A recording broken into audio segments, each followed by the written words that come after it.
For every single person here today, please let me tell you, decisions that are not easily changeable must never be taken hurriedly.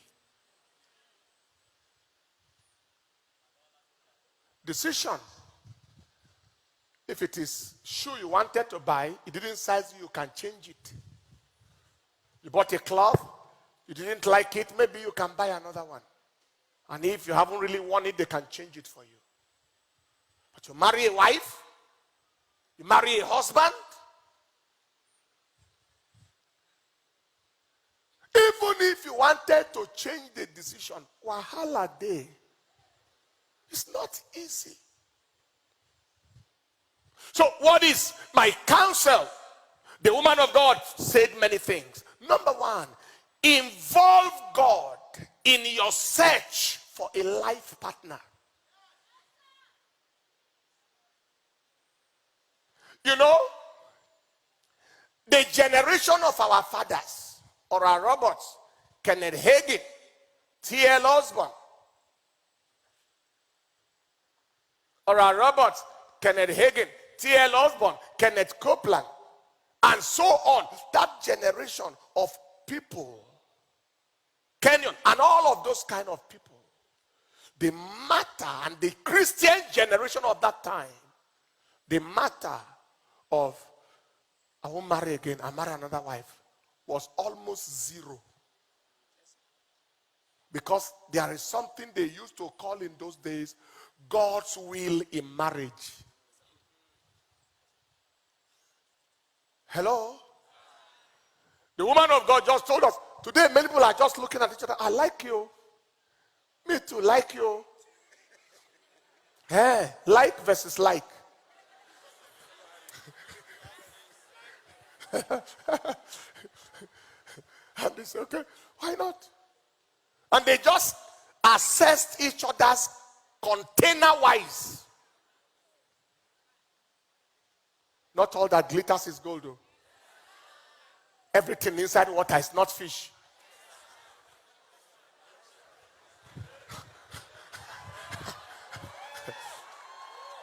Hallelujah. Not every woman you see is a wife. I am sorry. They can be wife, but some are not yet wife material. It's a woman. He has feminine anatomy, feminine physiology, but not marital psychology. Am I communicating? On the other side, not every man is a husband, though.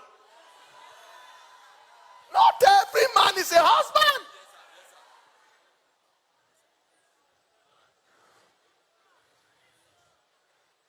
And for your information, there are women that are still girls.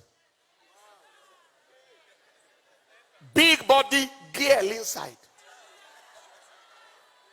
There are men that are still boys. Grown-up boy. He's a 45-year-old boy.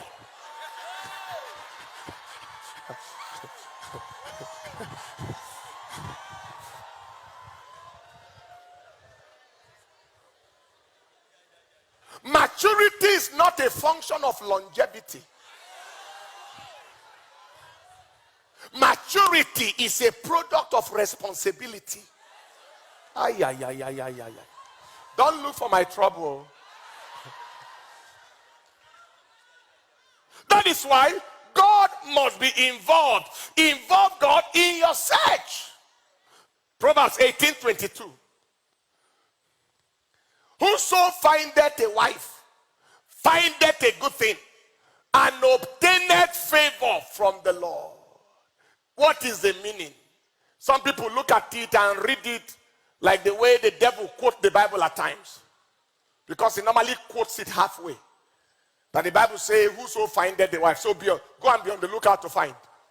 I pass here, I find here, I find here. Some people have some theology that since God gave Adam a wife, and then Adam said, it is a woman that you gave me that gave me the fruit, that since then God stopped giving people wives. Who said?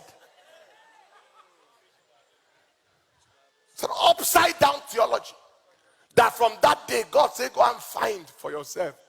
Lie. Whoso findeth a wife, findeth a good thing and obtaineth favor.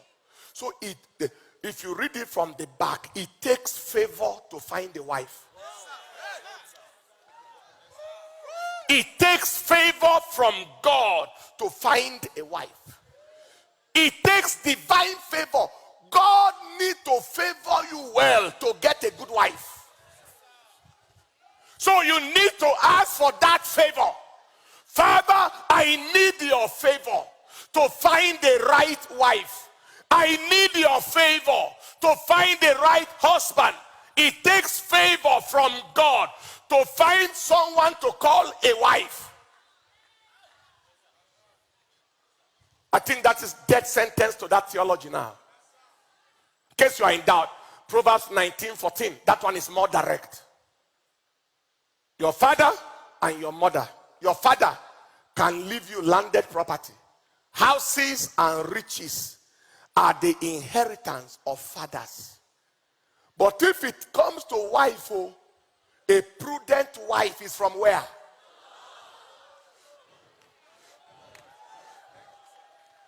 The same with a prudent husband. If it is inheritance, your father can hand it to you. If it is a wife, God gives you wife. That is why parents must never force their children to marry anybody. It is God who knows who is the wife and who is the husband. Proverbs chapter 3 verse 5. He said, trust in the Lord with all your heart. Lean not to your own understanding. In all your ways, acknowledge him, and he shall direct your path. You know why? God knows your future. So he knows who can go there with you. God knows your emotion. So he knows who can accommodate it. God knows your weaknesses. So he knows who can balance it with another form of strength. God knows who can accommodate your personality. Because not everybody can accommodate you. There is somebody you marry, both of you can kill each other.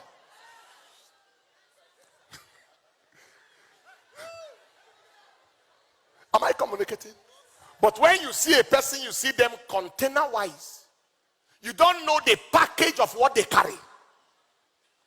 Very, very important. My wife complements my life in many ways.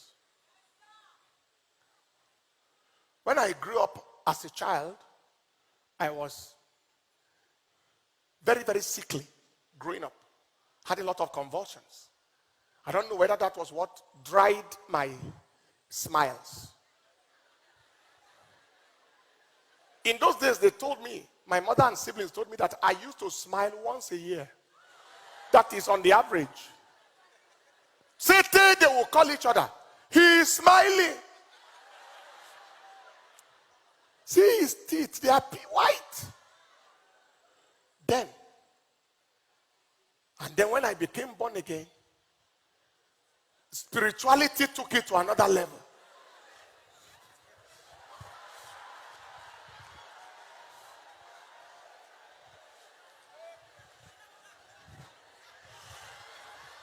Say, Brother Paul, good morning.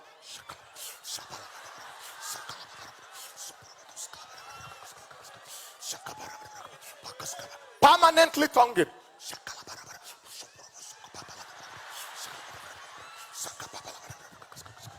Good morning.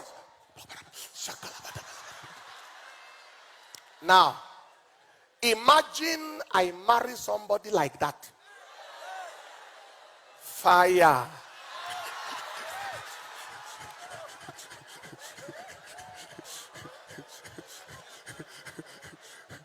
Two of us like that. Who will visit the house?